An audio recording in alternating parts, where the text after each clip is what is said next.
Hello সবাইকে, কেমন আছো সবাই? ইতি তোমার ইন্দিরা আরও একটি ব্লগে সবাইকে অনেক অনেক শুভেচ্ছা জানাই। আশা করি সবাই খুব ভালো আছো, আমিও ভালোই আছি। আজকে বুধবার, সকাল এখন বাজে 9:30। তো রান্নাঘরে চা করতেই এলাম। সায়ন তো এখন ঘুম থেকে উঠে গেছে। আর ভাবলাম আগের দিন যে ডিমার্ট থেকে কিনে এনেছিলাম শিশিগুলো, সেগুলোর এখনও গতিই হয়নি। তো ভাবলাম এখন চা করতে করতে সেগুলোর একটু গতিবিধি করে নিই। তোমাদেরকে তো বলেও ছিলাম যে আমি কী কী কারণে কিনেছি 3টে শিশি, তোমাদেরকে সেটা অবশ্যই নেক্সট ব্লগে শেয়ার করব।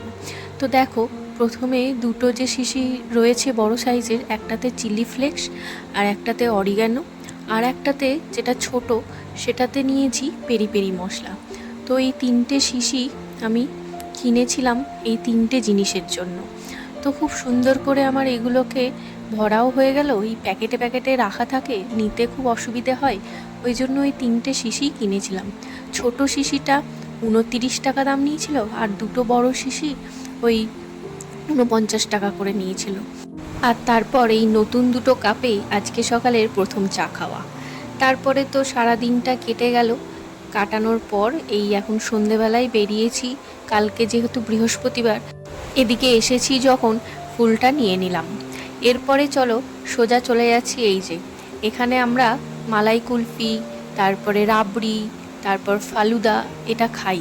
তো এর আগে তোমাদের সাথে রাবড়িটা শেয়ার করেছি, কিন্তু এই ফালুদাটা শেয়ার করিনি, যে খাওয়াও হয় না সেভাবে।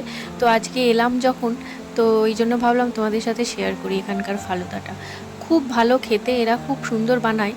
সব জায়গার ফালুদা আবার আমার খেতে ভালো লাগে না, এদের কাছে দেখেছি খুব ভালো বানায়, আর যেটা যেটা বলবো সেটা সেটাই দেয়। আর আমি অন্যান্য ফ্লেভারের থেকে এই চকলেট সিরাপের যেটা, সেটাই খাই। দেখেছি অন্যান্য ফ্লেভারগুলোর থেকে অনেক রকম, পাইনাপেল, অরেঞ্জ, অনেক কিছু থাকে, সেইগুলোর ফ্লেভারগুলো যত না ভালো লাগে। আমি সাজেস্ট করব যারা যারা খাও ফালুদা, তারা এই চকলেট সিরাপের ফালুদাটা খেয়ে দেখবে, সত্যি অসাধারণ লাগে। তো আর কি সেভাবে কোনো এক্সপ্লেন করলাম না, ফালুদা কীভাবে বানায় না বানায় তোমরা সবই জানো। আমরা শুধু টুটি ফ্রুটিটা নিই না, আর খেলেই চকলেট ফ্লেভারেরটাই খাই। তো খুবই ভালো লাগে, অরিজিনাল লাগে একদম। তো ওই জন্য ওটাই খাই। যাই হোক, চলো, আর খেলে বেশ পেটটাও ভারী করে দেয়। আমি তো ফুল নিই না, আমি হাফ নিই, সায়ন তো ফুল খায়। তো তারপরেই ঘুরতে ঘুরতে চলে এসেছি যেখানে আমরা ওই স্টার বাজারে আসি, ঠিক তার থেকে আরও একটু এগিয়ে এলে, মানে দূরে গেলে ওই কানাকিয়া রোড বলে, ওই জায়গাটায় আমরা চলে এসেছি। খুব সুন্দর জায়গাটা, আমার খুবই ভালো লাগে। তো ওই কারণেই সায়ন তো বললো চলো ওই সাইডটা একটু ঘুরে আসে। আর আস্তে আস্তে দেখলাম একটা জায়গায় স্টেডিয়ামের মতো রয়েছে, ওখানে বিভিন্ন ধরনের খেলা হচ্ছে, বাচ্চারা টেনিস খেলছে, কেউ কেউ ফুটবল খেলছে, কেউ ক্রিকেট খেলছে, খুব ভালো লাগছিল। তো ওখানে দাঁড়িয়ে আমরা কিছুক্ষণ সময়টা কাটালাম। ওই যে বললাম, আমরা বেরোনোর মানেই একটু সময় কাটানো, জাস্ট খাওয়াটা মেন কথা না, আমরা খাইও না সেরকম কিছু, এই টুকটাক চা খাই, তোমাদের সাথে তো শেয়ার করি।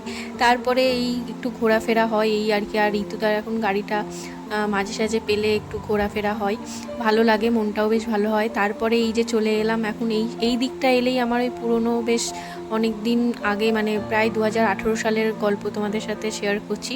তো ওই তখনকার সময়কার কথা মনে পড়ে যায়, খুব ভালোও ছিল সেই সব দিনগুলো, জিসিসি ক্লাবের সাইডে। আর আমাদের এক মাসি, মানে সায়ন্তর এক মাসি, এখানে মাসির ছেলে বউ এখানে থাকতো জিসিসি ক্লাবের এদিকে।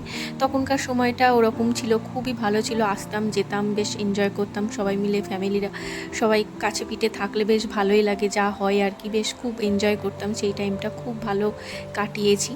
যাই হোক, তো ওই সাইডে এখন, আগে একদম ফাঁকা এরিয়া ছিল, তো এখন অনেক বড় বড় বিল্ডিং করে দিয়েছে, খুব সুন্দর দোকানপাট, মানে সমস্ত কিছুর ব্যবস্থা। তখন এখানে এইদিকে মাসি বলতো বাজারহাট সেরকম বসতো না, এই না সে না, ফাঁকা, একা একটা মেয়ে মানুষ, যাওয়া অসুবিধা আসা অসুবিধা। তো ওই কারণে আসা যেতে, মানে মাসি বেরোতে পারতো না সেরকমভাবে, বাট আমরা আসতাম, মাসিও আসতো মাঝে সাঝে, মাসি বৌমাকে নিয়ে আসতো।